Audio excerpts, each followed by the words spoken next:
Solta a música, solta o hino do Corinthians aí, Coquinho. Vitória de virada lá no Nabi Abichedil, na Bizão, contra o Braga Bull, né? 2 para o Corinthians, 1 para o Bragantino, com gols de Thales Magno, o Thales Mágico, como é chamado pela fiel torcida, e também dele, Pedro Raul. Piperno, gostou da vitória do seu Coringão, Piperno? Boa tarde. Boa tarde, Pedro Marques. Que inspiração para essa sexta-feira, hein, Pedro Marques? Que coisa fantástica aí. Olha, dá a impressão assim, Vanderlei, que ele tomou uma espécie de feno grego verbal. Tá hoje imponente, soltando de tudo, maravilha e tal. Mas o nosso todo poderoso... É que foi um belo resultado, se é que você pegou a referência do que a gente estava comentando aqui em off. Um belo resultado do Corinthians. Não, vou falar um negócio pra você. Você tem toda a razão, né? Foi um resultado muito... Deixa o torcedor do Corinthians muito estimulado, muito motivado para essa temporada. Mas, sobretudo, olha, o Corinthians, com a vitória de ontem, o Corinthians acumula 10 vitórias em sequência contra times da Série A do futebol brasileiro. Isso é um dado, eu diria, bastante relevante. Não é alguma coisa banal.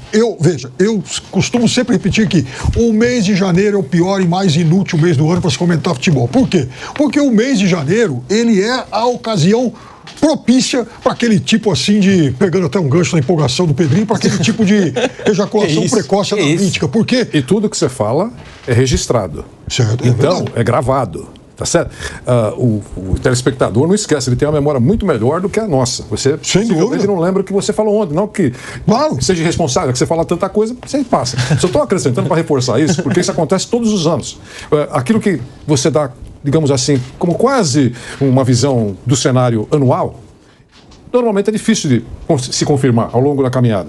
Mas a turma lembra o que você falou em janeiro. Claro, sim. E quando chegar em agosto, lembra a bobagem que você falou em janeiro. Então você tem razão. É um mês perigoso mesmo para você expressar uma opinião, entre aspas, definitiva. Ô, Vanderlei, porque tem muita gente que utiliza os 2, 3 primeiros jogos de qualquer temporada para estabelecer aquilo como, assim, verdades absolutas que vão acompanhar o clube, o jogador, para o ano todo. E, obviamente, nós estamos ainda em um período de pré-temporada. Aliás, o futebol brasileiro em 2025 teve uma micro pré-temporada. Então está todo mundo treinando ainda. São amistosos de luxo que valem pontos. Então é claro que começar com uma série de derrotas, obviamente, vai causar um prejuízo lá na frente, porque é um campeonato de tiro curtíssimo nessa fase de classificação.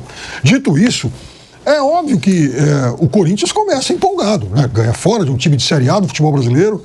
Pedro Raul, nossa, né? Voltando a fazer gols. É interessante, ele foi um jogador muito importante no Brasileiro de 22, marcando, assim, ele naquele campeonato, ele foi o jogador que mais marcou, mais fez gols que valeram pontos, jogando pelo Goiás. Era 1-0, era 1-1, gol de Pedro Raul.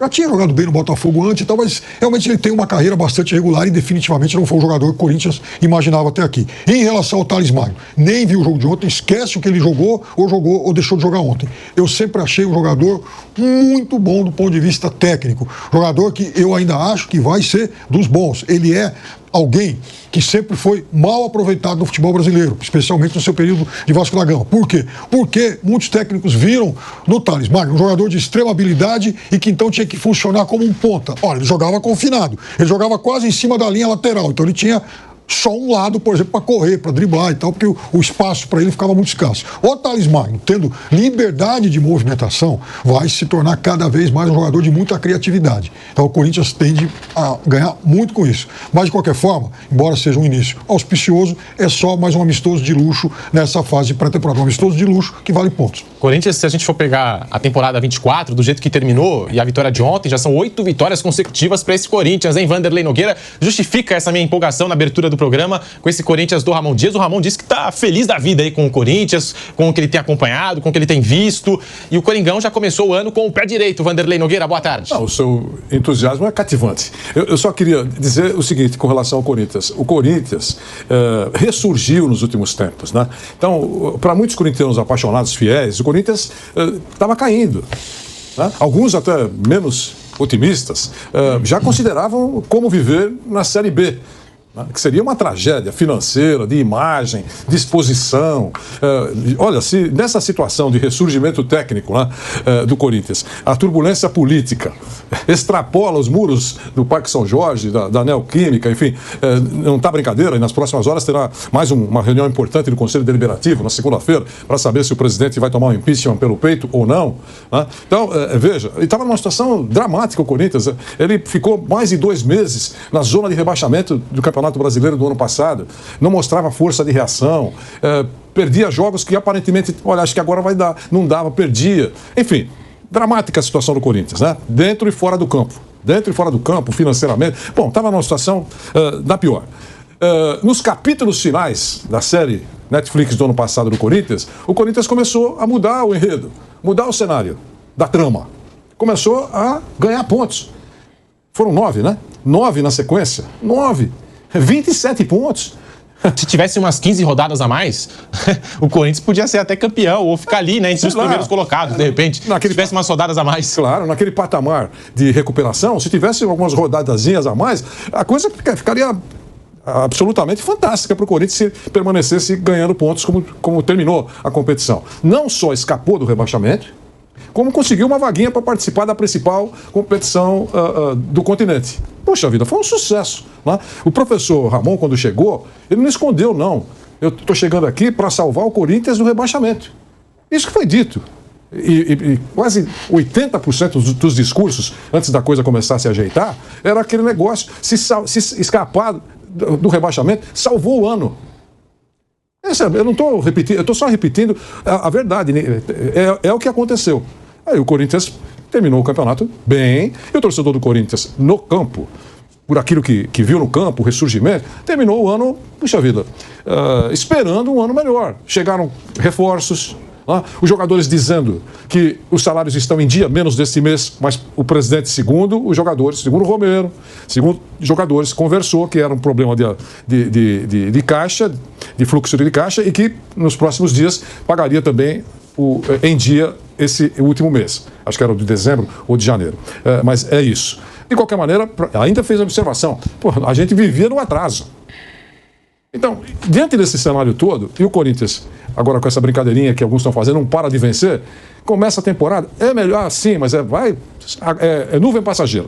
Logo, logo, quando a coisa começar a apertar, vai tomar trombadas. E essa é uma outra desculpa, é uma outra conversa, mãe de Ná, não se sabe exatamente o que vai acontecer, como já foi dito agora pelo Piperno, está só começando. Mas não é bom ganhar? É bom ganhar. Todo mundo sabe que ninguém está bem. É início para todo mundo.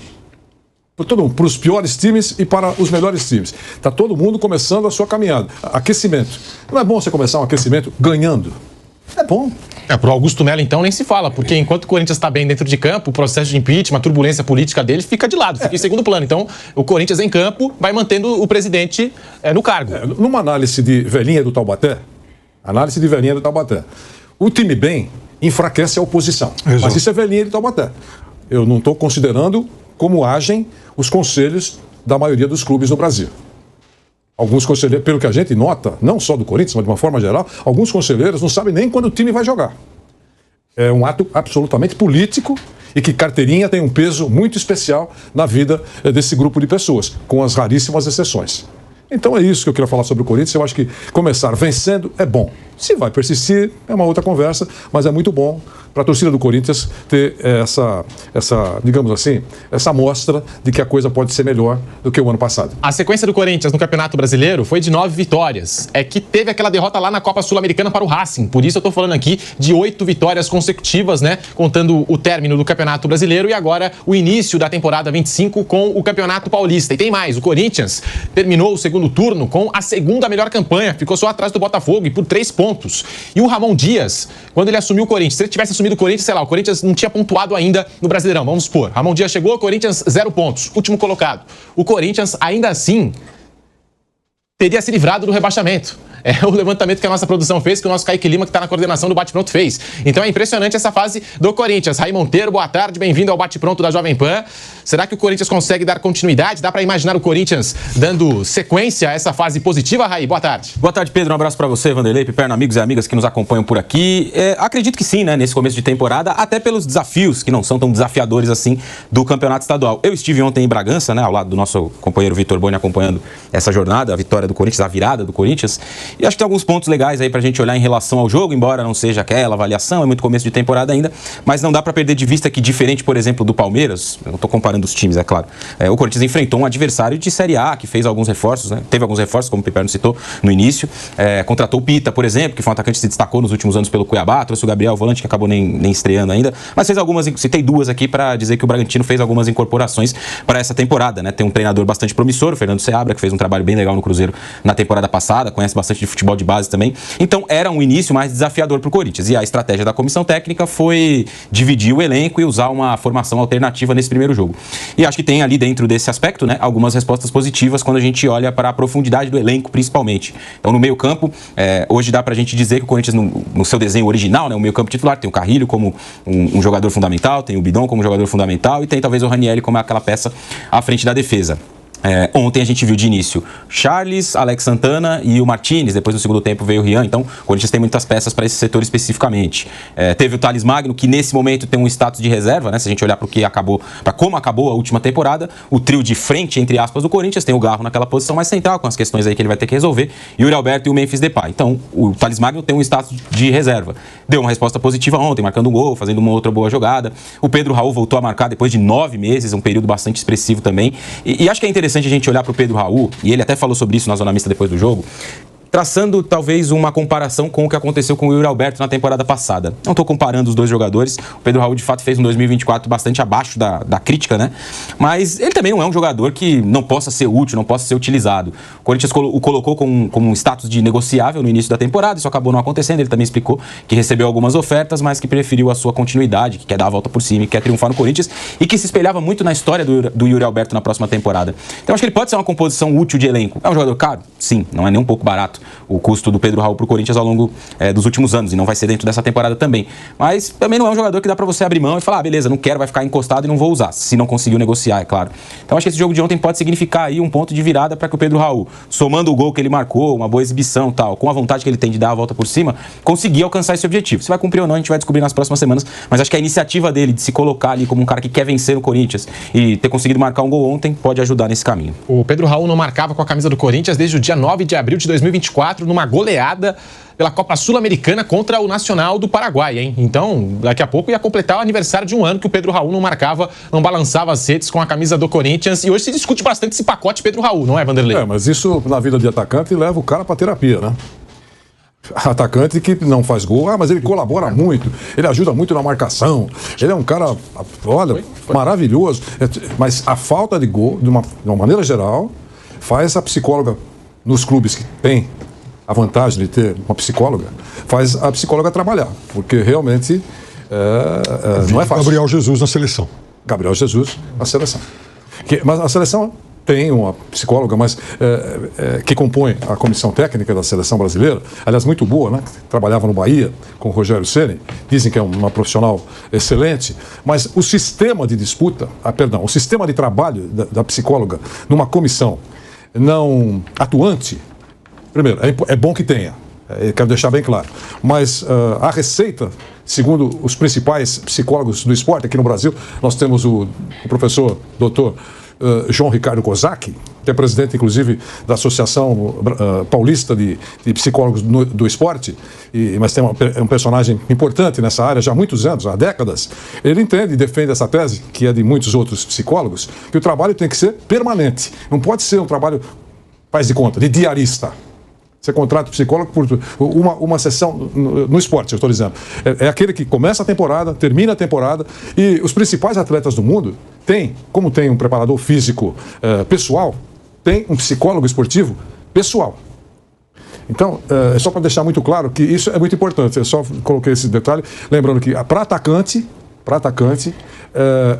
é muito importante estar a cabeça equilibrada, porque a falta de gols faz o cara balançar. Outro que precisa muito de ajuda da psicologia, em alguns casos, é uma função que o cara tem que ser um budista. Goleiro reserva. Goleiro reserva de goleiro bom, o Everton. Everton, goleiro bom, é titular absoluto. Me diz o Pedrinho toda hora aqui, ele chega, ei, Everton tem mais 10. É verdade, titular absoluta do Palmeiras. O Palmeiras tem um ótimo goleiro reserva, que é o Lomba. Tem 38 anos, o Everton tem 37. Então não tem esse negócio de que está jogando experiente e estamos preparando um goleiro.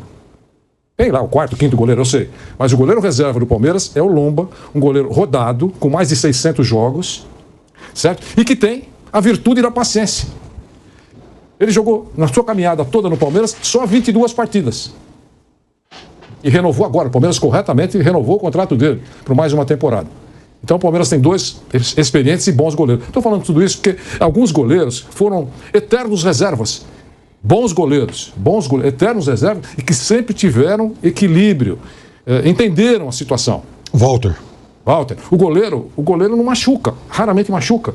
Então, ou você é goleiro reserva a tua vida inteira e vai ficar maluco, ou você compreende que você está num grande clube e você tem uma função de expectativa. E mais, não pode torcer contra, porque se você torcer contra, a turma percebe que você fica secando o titular a falhar durante o jogo. É isso. Falando em reserva, o Fagner virou reserva nesse time do Corinthians para o Mateuzinho. Nessa janela foi para o Cruzeiro, até uma transferência que a gente tenta entender, porque o Corinthians está bancando um custo alto do Fagner, né, dos salários, dos vencimentos do jogador. O Ramon Dias, depois do jogo, concedeu entrevista coletiva, falou do Fagner, falou do que ele achou do jogo do Corinthians. Vamos ouvir o Ramon Dias. Ele fala e você acompanha aqui no Bate Pronto da Jovem Pan. Como es muy corto el tiempo de la preparación para empezar a jugar, consideramos nosotros que necesitamos preparar todo el grupo. Y creo que para cada juego que juega Corinthians es muy importante y es una muy buena prueba para muchos de los jugadores que tenemos, porque tienen que demostrar toda la capacidad que tienen. Y hoy demostraron mucha actitud, un partido muy difícil, muy intenso. Ellos prácticamente al completo, nosotros no, pero yo tengo que felicitar al grupo porque está entendiendo lo que es Corinthians, saber que cada partido que se juega para nosotros es mucha responsabilidad, con el club, con los dirigentes, con los hinchas que nos acompañan, la cantidad de gente que vino de Corinthians. Entonces necesitamos conseguir el resultado y mantener el nivel que estamos teniendo. Estoy muy contento y muy feliz por los jugadores. Y sabemos que es un partido importante nosotros porque vamos a jugar con nuestra gente, con nuestro público. Va a tener la posibilidad de ver cómo está el equipo que vamos a presentar. Nosotros manejamos el esfuerzo, sabemos que dentro de 48 horas ya vamos a tener que jugar otra vez. Y vamos a tratar de armar un equipo que a la gente le guste. Hay que ver cómo se recupera Memphis, cómo está Coronado, cómo está Garro. Así que hacemos un buen análisis para que la gente también vea a los jugadores cómo van progresando físicamente.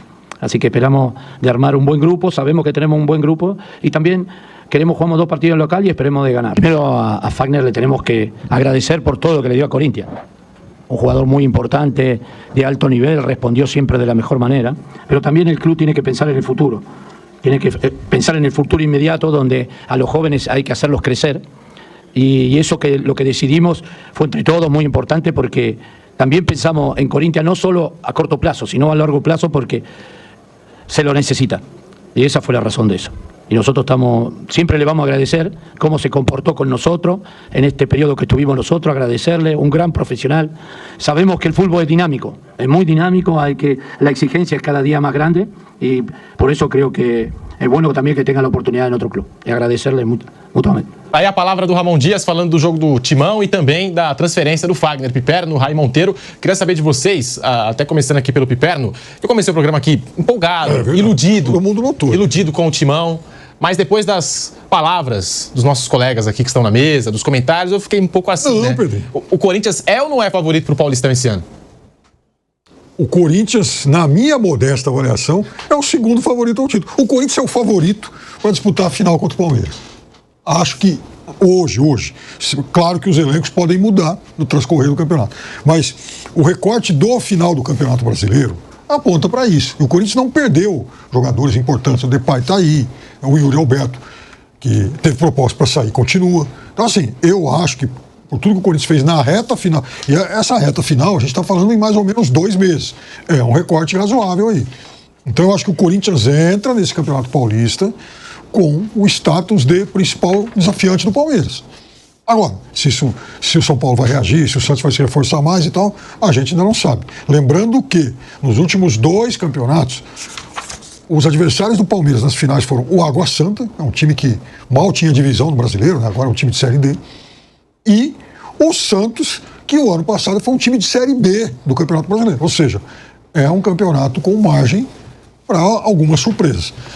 Agora, Vanderlei, eu não vou te contar uma história rápida, então, sobre o Lomba, né? Já que Olha, então rapidinho, porque eu vou ter que fazer um rápido intervalo na Rádio Jovem Pan e a gente já volta com o bate-pronto para você também pela rede Jovem Pan News. Seguimos no YouTube, vai deixando seu like no canal do YouTube Jovem Pan Esportes. Pode continuar, Piperno. O Vanderlei citou o Marcelo Lomba, e outro dia eu tomei um café com o ex-presidente Arnaldo Tironi, ex-presidente do Palmeiras. Aquele. E o Tironi lá me contando, né, muitos bastidores daquela época, confuso, o clube quase falido e tal, né? Aí ele falou, você vê esse Marcelo Lomba e tal, a gente tentou contratar ele. Eu falei, vamos, presidente. Eu estava no Bahia na época, então a gente tentou contratar. Mas aí, o pessoal nosso aqui, então, preferiu seguir lá com o Deola, o Bruno, os meninos que estavam subindo, e por isso a gente não fechou com ele. Isso aí. E aí, o resto é história. Isso é a história. Raí Monteiro, o Corinthians é favorito para o Campeonato Paulista esse ano, pelo que jogou no ano passado e já começou a temporada com vitória, Raí? Não. Favorito ao título do Paulista é o Palmeiras. É o melhor time do estado hoje, com alguma folga, o mais estável, mais sólido. É o atual tricampeão, foi vice-campeão brasileiro na temporada passada.